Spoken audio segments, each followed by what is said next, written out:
So, today's video diary, we're going to be having a little look at this little beauty and then later taking it for a thrash to see how she goes.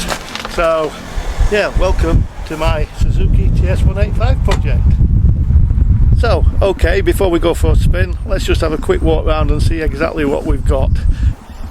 What we've got is a fairly standard Suzuki TS185 L 1974 model. It's, as far as we can tell, an unrestored original paint example.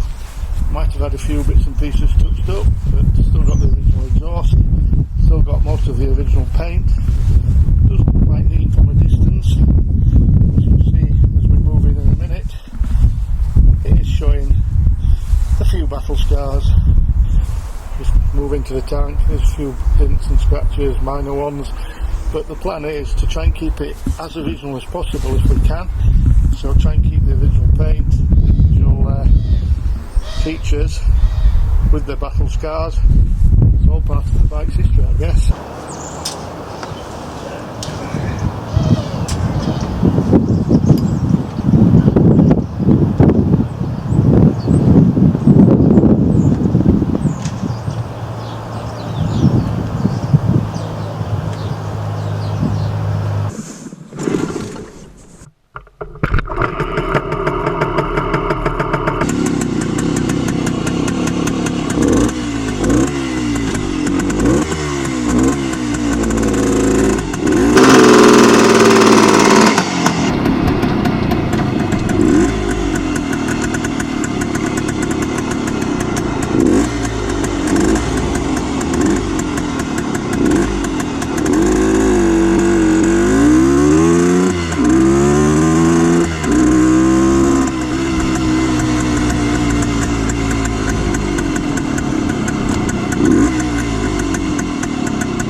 And all looking busy.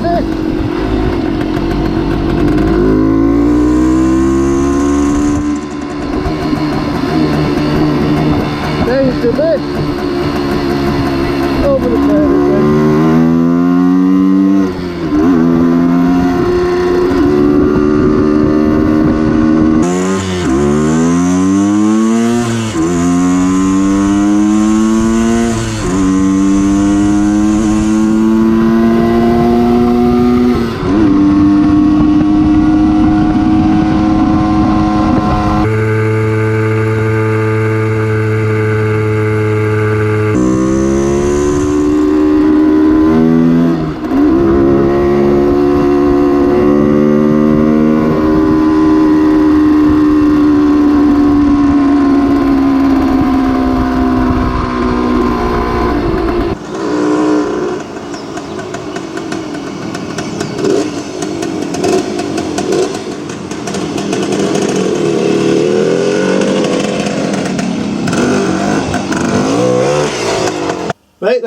So we've been for a ride.